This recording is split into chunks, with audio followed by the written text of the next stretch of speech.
That show of yours last night was positively disgusting. Given the chance to express yourselves, you went straight to the zombie takeout.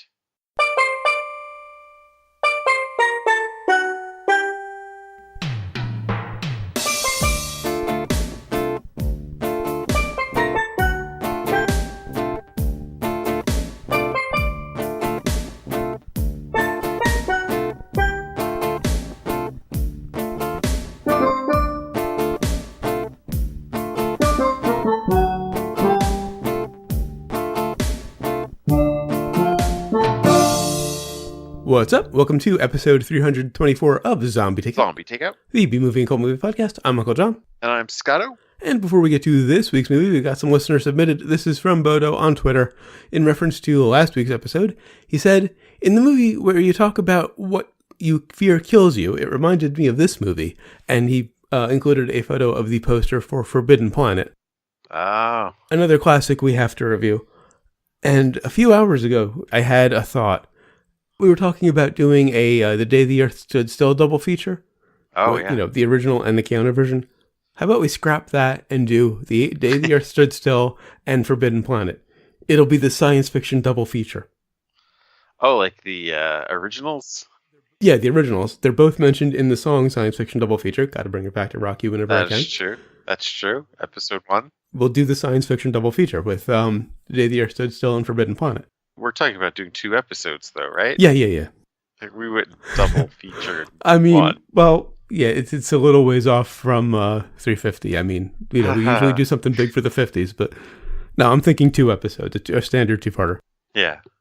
And Bodo also said, the review had me sweating bullets. My biggest fear would be a megadeath. Thank you for getting the reference. We were talking about, Robert Englund's character fighting himself. Rick. Yeah, I referenced a Megadeth song called Killing Bullets because the lyric I think it's the second verse, he says, hello me, it's me again. And the video is 2 Dave Mustaines talking to each other. And if there's one thing bad about Dave Mustaine, it's 2 of them. 2 Dave Mustaine. Yeah. I actually used to like that song. I went back and listened to it after I made that reference, and it doesn't hold up. And I liked Megadeth back in the day. Oh, yeah. I just love the story of Metallica when they finally finished the bus ride, to meet their agent. Like, yeah. We got to get rid of this guy. He's an asshole. All right, so on to this week's movie, which is from 1974, Caged Heat. This is our Jonathan Demme tribute. Of course, that brings us to the impromptu plot summary, sponsored by Psychosurgery. It's what they want to give me. And also brought to you by Dr. Randolph's Lobotomies, that perfect gift for that special someone who doesn't happen to have a choice already. All right, so obviously we have, it's a women in prison movie. Yeah. But this genre really wasn't done that much before this, if I'm not mistaken, right? No, there was like 1 or 2. I think Roger Corman, this was made for Roger Corman. Of course. And he'd done like 1 or 2 before this. Jonathan Demme had produced 2 films for Corman, including the Women in Prison movie, The Hot Box. Love that title. Yeah. And honestly, I don't think anyone would have done a Women in Prison movie before Corman. Right. So, we begin with our protagonist pretty much caught in the middle of a drug bust. It's a nice action sequence of her them fleeing the crime. That started with a mortuary commercial, which is a nice touch. The moral of the story is, of course, you just leave the fuckers behind. Mm-hmm. Don't come back. Well, they got away.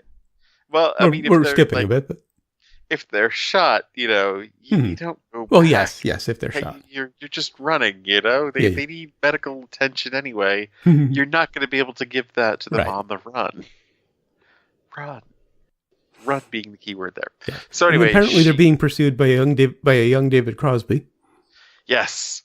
They wind up in jail of all places. Who knew? The title of Caged Heat. So, of course, you got the strip search scene. You got your shower scene. Should we have had like the boxes to check off as we're going down the line? The Okay. strip search scene was actually a bit tamer than usual. Well, yeah. That is the thing. There are all of the prerequisite women in prison scenes here completed, but Jonathan Demme still has like this his I don't know, his I'm trying to think of the word sensitivity, I guess you could say. His humanity. Or perhaps this was one of the first, and it was the later ones that really pushed those envelopes. Well, he was probably given the list of things he had to have in the film. Yeah. And, there were things he had to show on camera still too, because like Corman did last week's movie too. And it was the same deal. He had backers who wanted to see things in the film. Actually, this was written by Demme, and he was instructed to bring something new to the genre. Right. But retain the violence and nudity that audiences had come to expect. Well, so apparently this wasn't like one of the first women in prison movies. So yeah, he had to,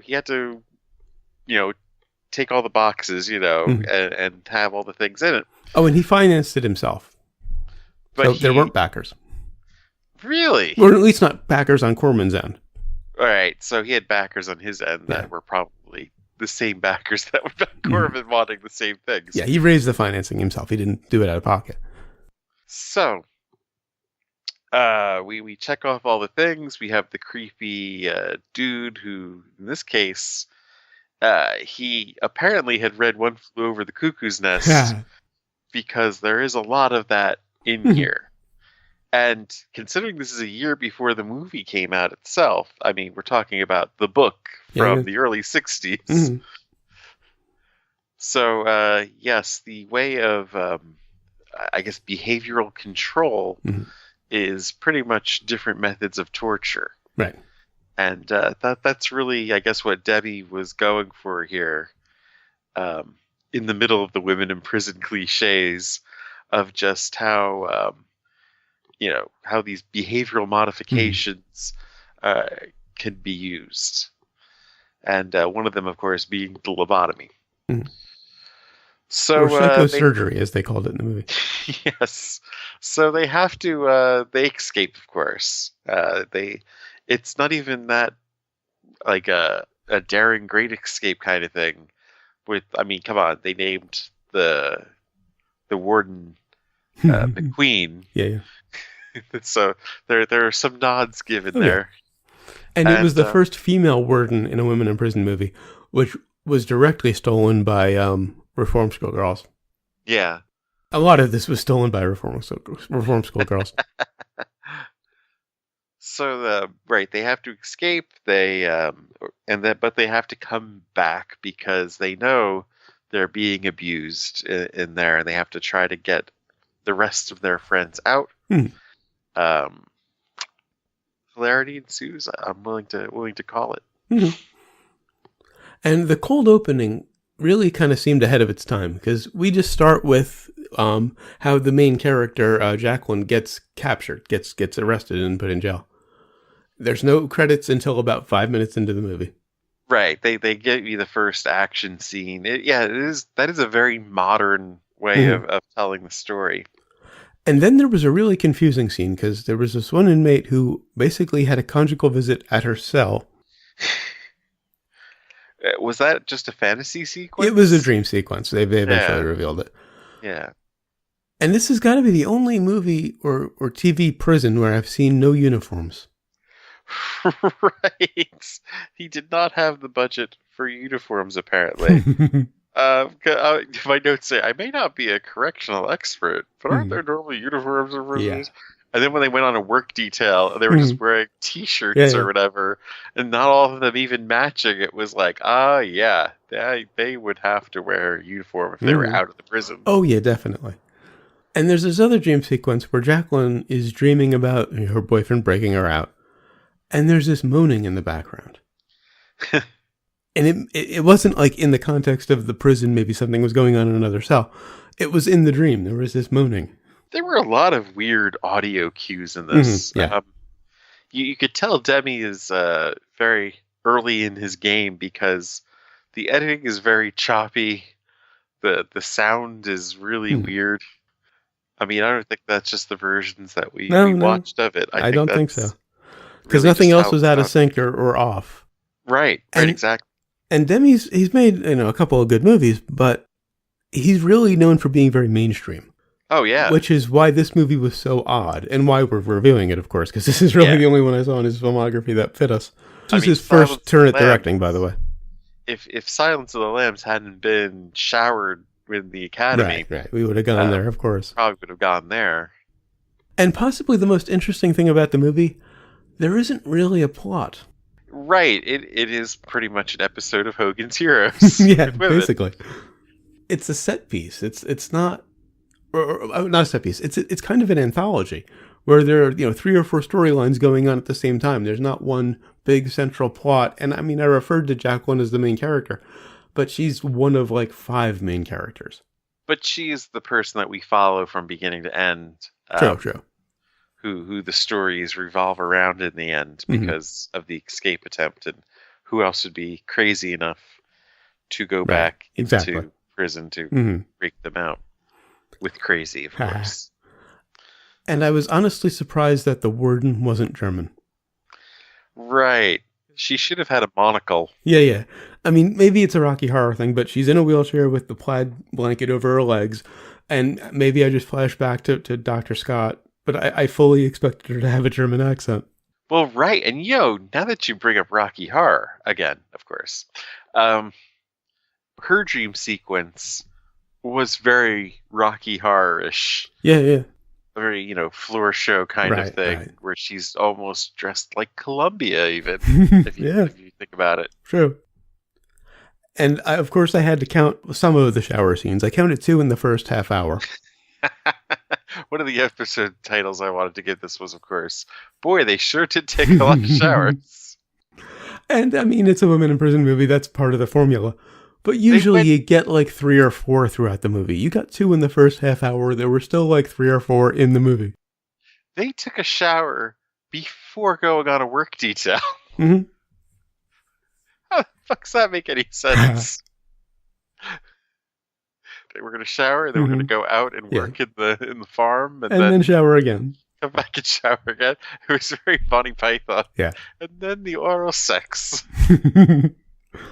Though, in a related scene, the counting down during the food stealing was a nice touch. One of the inmates gets put into solitary, and another inmate is stealing food for her. And she's counting as she's climbing through these ducts to get to a fridge, in the main part of the prison, outside of the cell blocks, to get her food. And it was a really nice touch because it really put a ticking clock on everything.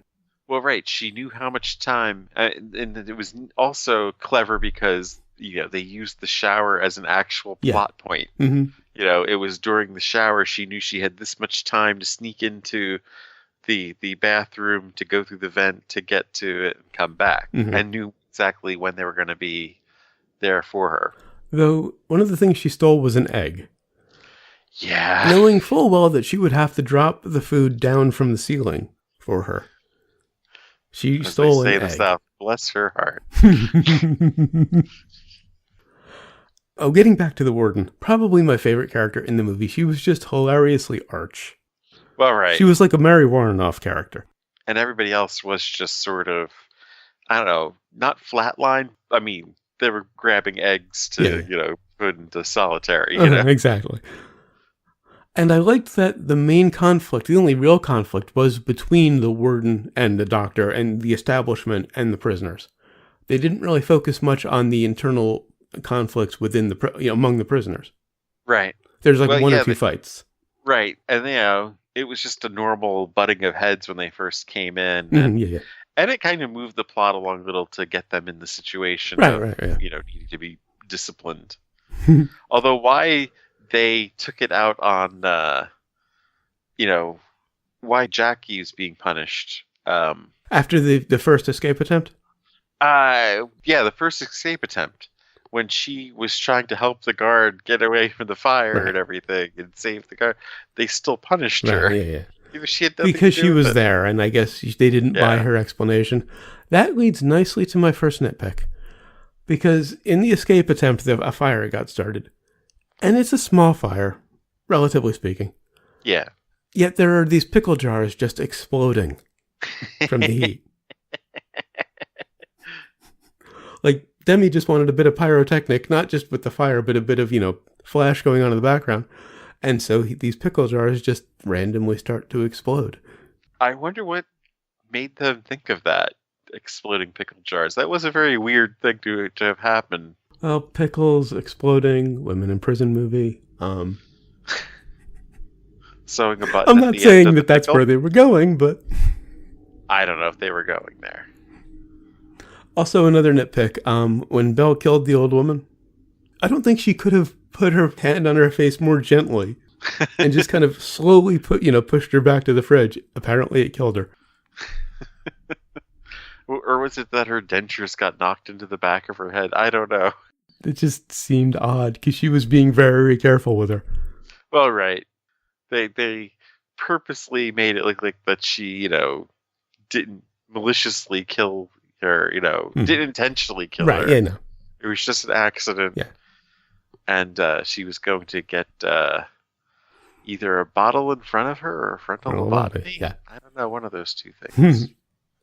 And of course, there's another escape attempt, this time outside, as you mentioned. No one escapes from Stalag 13, though. Really interesting music, very avant-garde. What there was like this... I'm trying to think of what kind of music it was that they played. It was kind of like somewhere between like avant-garde and bluegrass. Yeah. It was like Robert Fripp on a banjo. That's a good way of describing it. And I really thought they were going to get caught because there was still like 20 minutes left to the movie. Well, right. And why would that work? I mean, on paper, why the fuck would that have worked? Oh, yeah, the escape was a little try ridiculous. Anything funny. Yeah. Any escape in a prison movie that doesn't take like, years of planning is a little ridiculous. Right. But I didn't expect that subplot to go on. I thought it would be like 5 minutes and they're caught and they're thrown in again. Could you imagine the Shawshank Redemption? Oh, so we could just go through the gate? Basically what they did is during this work detail out in a yard or in an outdoor area, they ran for it and just jumped in the truck and took off. Right. Or one of them ran for it and grabbed the truck. Another one ran for the truck. And then two women driving, a truck from a correctional facility, and no one questions it. Not even the cop when he's, passing by. I did think the bank robbery was clever, though. Oh, crashing a bank robbery? Because they walk into, there's already a robbery going on, and they walk in with this big flower box, and they basically take over the robbery. Yeah. That is the way to do it. It was very Joker from Dark Knight. Yeah, I mean, if I were to ever rob a bank, and I guess this would be used as testimony against me if I do, that's how I would do it. I'd find somebody else that was robbing the bank and then jump them. And I really didn't know how they were going to wrap up breaking back into the prison within 10 minutes, but they pulled it off. and stopping a lobotomy. Yeah, of course. Well, you got to stop the lobotomy. You can't have it ending with, McMurphy staring off into space. And it really goes down to the wire. They're in the truck trying to escape again with the doctor and the warden. All the bad guys, quote unquote, get caught or get killed. The prisoners are, of course, the good guys. Yeah. They escape. The warden, all the guards, the doctor all get killed. It was just a very exciting ending. And they, of course, leave room for a sequel. Yeah, they do. I mean, they get away, but you don't know what happened to them after that. Speaking of which, on to sequels and remakes. Of course. Two later features, Caged Heat 2 Stripped of Freedom and Caged Heat 3000, from 94 and 95 respectively, made use of the Caged Heat name and the women in prison situation, but are unrelated films. I mean, I thought it was a newer thing to have a sequel from multiple decades later, Well, they weren't really related movies. They were just borrowing the name, I guess. Because, it is a good, women in prison name.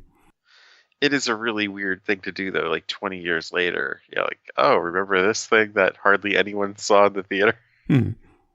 maybe it was they were trying to tie into Jonathan Demme because he, that was just when he'd won, like Philadelphia was like the year earlier. Oh yeah, he did Philadelphia too. That's right. I forgot. Yes, Only the one I same, remembered aside from Silence of the Lambs was Married to the Mob. the same fucker that did Philadelphia did this. And Silence of the Lambs and Married to the Mob. I mean, he had a lot of versatility. Right. And of course, you got to mention Talking Heads Stop Making Oh, Sense. yes. I totally forgot about that. Probably one of the best concert movies of all time. Absolutely. On to Brains? On to Brains. It really was a bit different than your typical women in prison movie, despite all of the shower scenes. And I think it was really, real exciting at the end. He brought in some nice curveballs. I'm going to go 4. It's neat. We just seen Vice just did an episode about this, about women. Like, I mean, they get caught a little more easier. Mm-hmm. They don't rat on the men that are committing the crimes. They get a tougher sentence than the guy who actually committed the crime in the end. And I mean, that's the women in prison population's actually kind of out of control right now. But Demme touches on this in the movie pretty much, which is just amazing that 40 years later. One of the bits of trivia I have is that he was asked to bring something new to the genre, and he incorporated elements of liberal politics, feminism, and social consciousness into the screenplay. I mean, feminism is a bit of a stretch, but in a women in prison movie. But the protagonists were women, and they didn't need a man to help them. She got an egg. Well, that too. Hey. Okay. And it was 1974. I mean, we had to bear that in mind. Very true. Very true. But yeah, I don't know if I'd recommend it, though. I mean, it still has a lot of warts and all to it.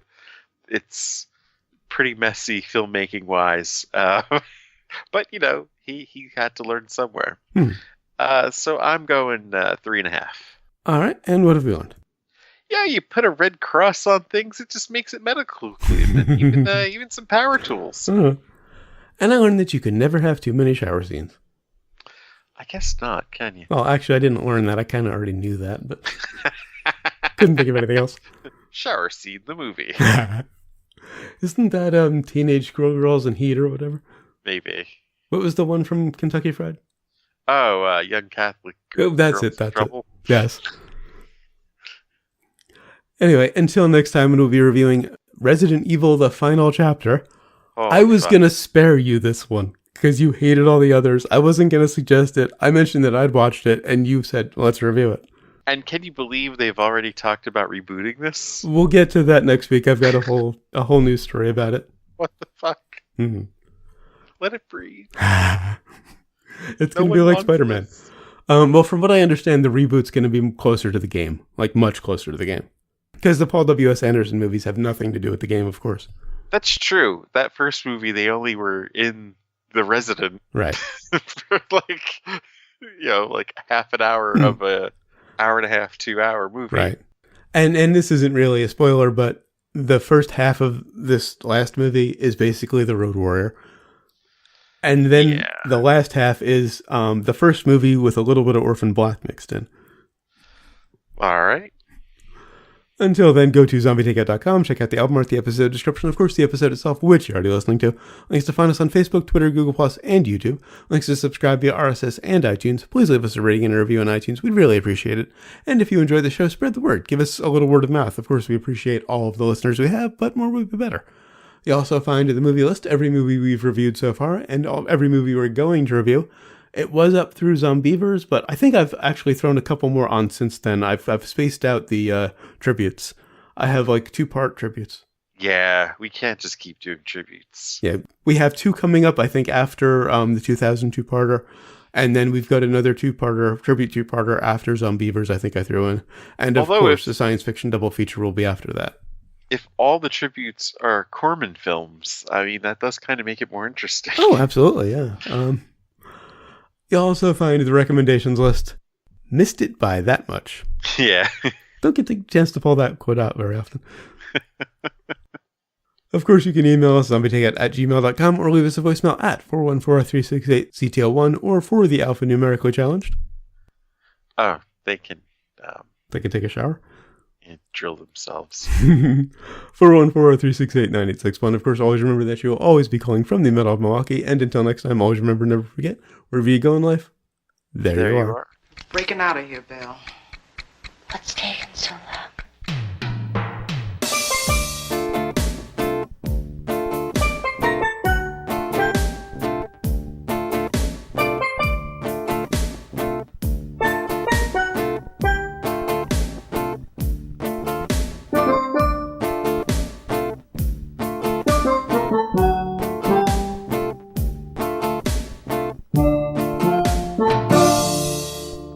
I referenced a Megadeth song called Killing Bullets.